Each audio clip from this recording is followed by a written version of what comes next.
one plate of garbage. One disabled child. One cruel HOA president who went too far. When Patricia forced my daughter to eat filthy food as punishment for her disability, she never expected a mother's fury would expose years of discrimination and finally unite our community against her reign of terror. Before watching full story, comment below from where you watching. Also like and subscribe for more Karen stories. You need to control that child. Patricia Harrington's shrill voice cut through the peaceful community park like broken glass. She stood over my daughter Mia, who sat in her wheelchair, hands trembling as she tried to pick up the pieces of her dropped ice cream cone. "I'm sorry," Mia whispered, her voice barely audible as tears welled in her blue eyes. At 7 years old and living with muscular dystrophy, my daughter faced enough challenges without being berated by the president of our homeowners association. "Look at this mess," Patricia continued, gesturing dramatically at the small splatter of vanilla ice cream on the concrete path. "This is exactly why I opposed the removal of accessibility restrictions in our community bylaws. Now we have situations like this, unsupervised children creating hazards." I rushed over from the water fountain where I'd been filling Mia's bottle, fury building with each step. "My daughter is not unsupervised," I said, keeping my voice level despite the rage boiling inside me. I was 20 feet away, and she dropped her ice cream. "It happens to children all the time." Patricia's eyes narrowed behind her designer sunglasses, her perfectly highlighted bob not moving an inch as she tilted her head in disdain. "Not in Meadowbrook Estates, it doesn't.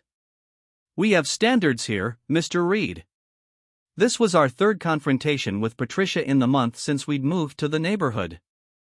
First, it had been a complaint about Mia's wheelchair ramp being an unsightly modification.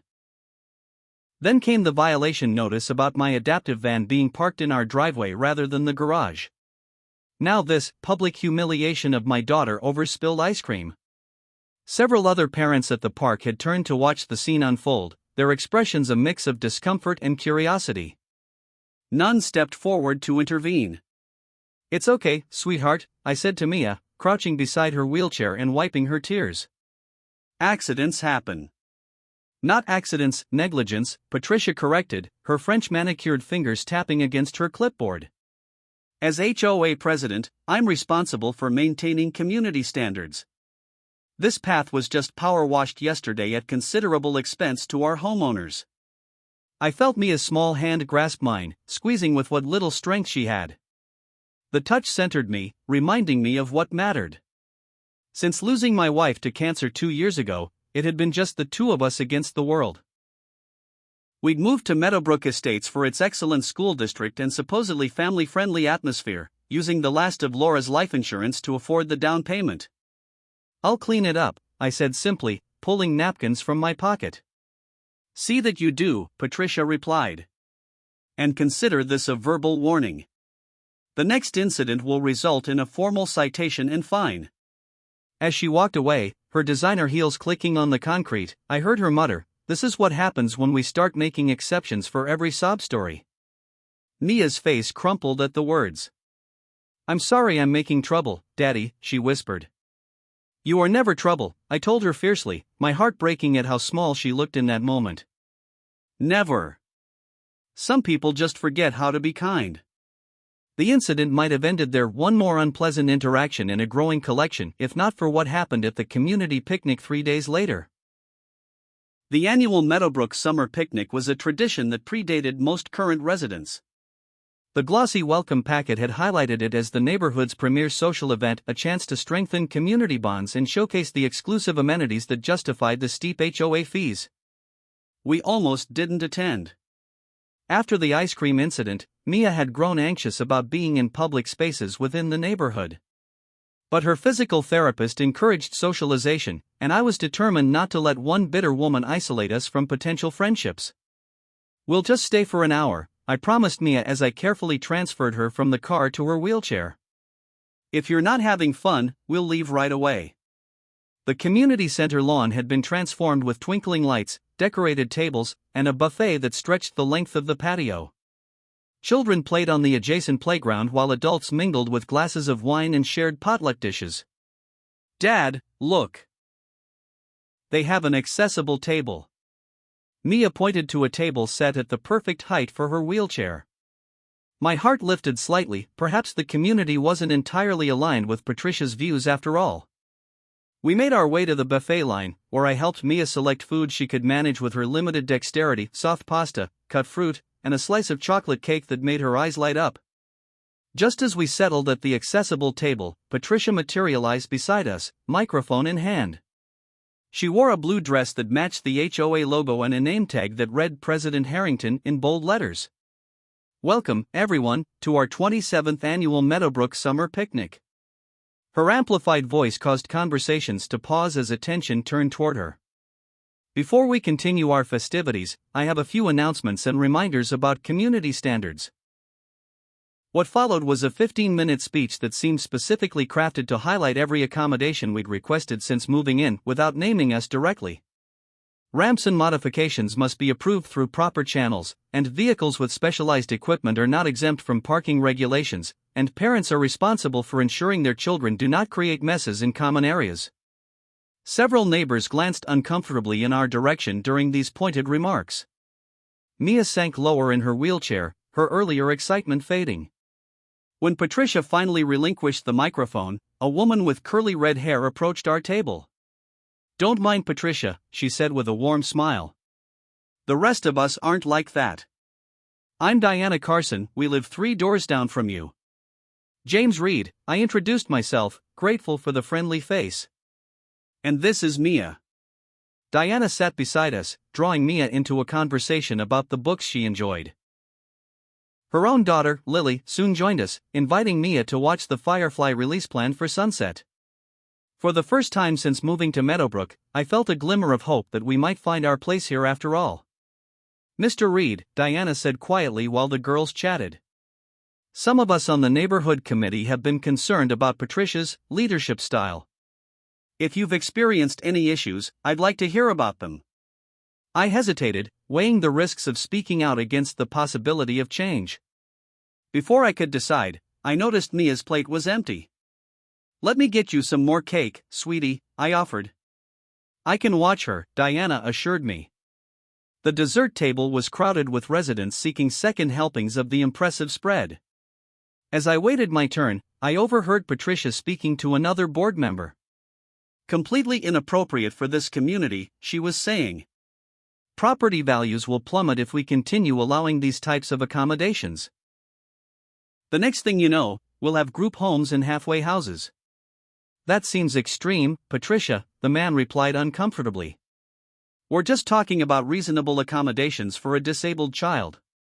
"Disabled is just a euphemism for special treatment," Patricia retorted. "My children never needed special tables or ramps or exceptions to the rules."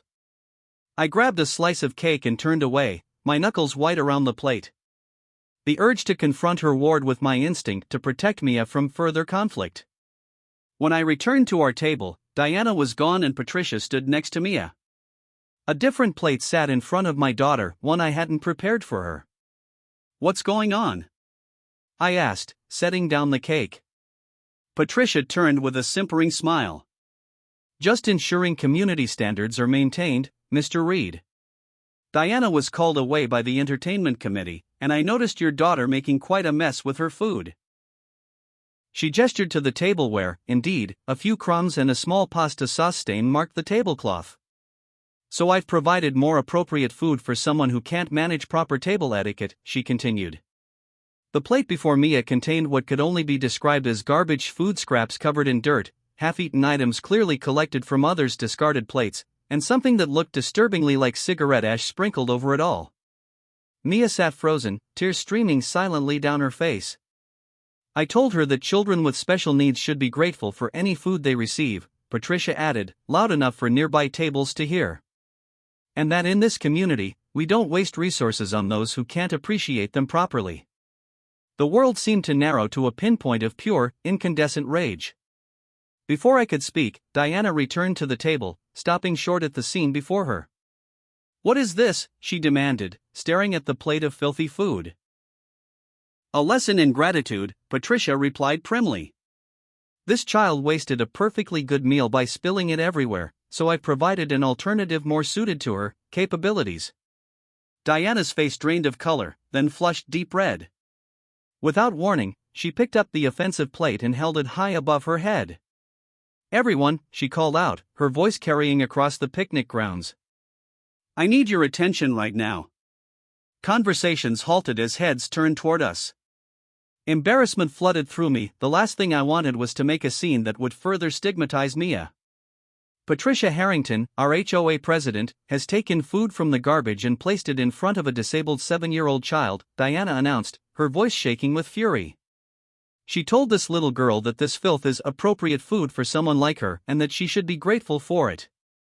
Gasps and murmurs rippled through the crowd. Parents pulled their children closer, expressions of horror and disgust spreading across faces. "That's not what happened," Patricia protested, though her voice had lost its usual confidence. "I was merely teaching appropriate." "I heard every word," interrupted an elderly man from the next table. "Disgraceful behavior, utterly disgraceful." "Is this true, Patricia?" A tall man in a polo shirt stepped forward. "Robert Chen, the HOA vice president, according to his name tag." "Did you serve discarded food to this child?" Patricia's composure cracked. It was a teaching moment about wastefulness. "This family has been nothing but trouble since they moved in, demanding special accommodations, modifications, exceptions to the rules the rest of us follow. Someone needed to show them how things work in Meadowbrook.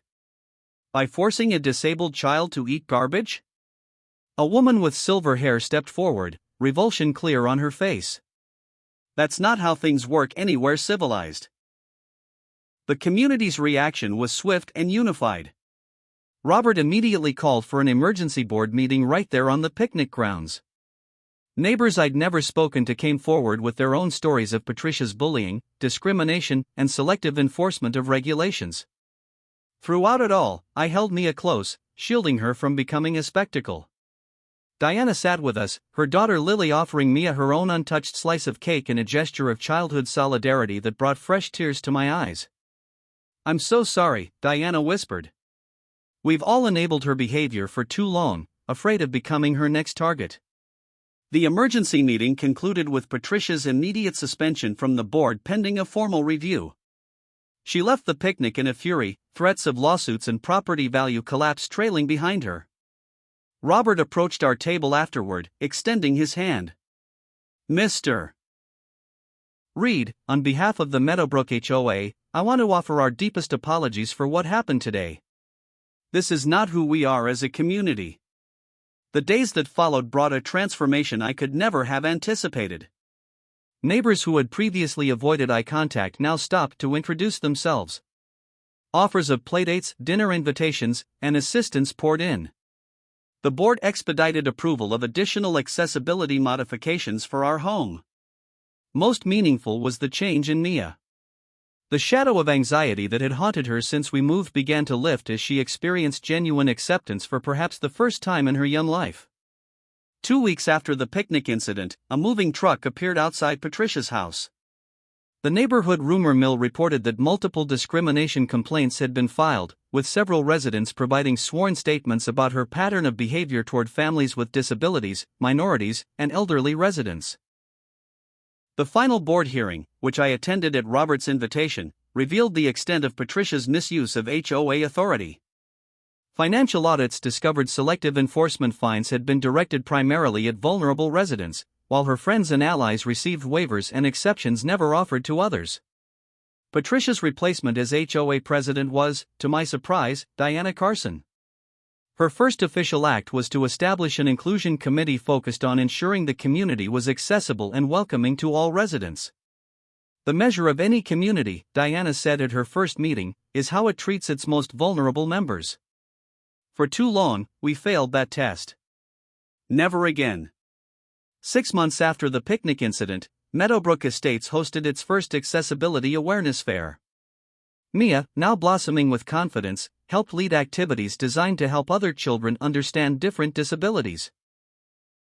Her beaming smile as she guided her new friends through what it feels like to navigate the world from a wheelchair was worth everything we'd endured. That evening, as I tucked her into bed, Mia asked a question that caught me off guard. "Daddy, do you think Miss Patricia ever understood why she was wrong?" I considered the question carefully. "I don't know, sweetheart.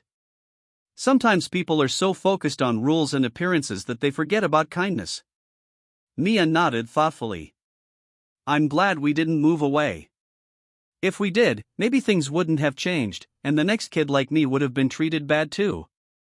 Her wisdom humbled me. Through all the ugliness, my 7-year-old had somehow grasped what many adults never learn, that standing firm in the face of cruelty doesn't just protect you, it creates space for others who would come after. The plate of filthy food, meant to humiliate and exclude my daughter, had instead become a catalyst for transformation. Not just for one family or one neighborhood, but for an entire community's understanding of what it means to truly belong.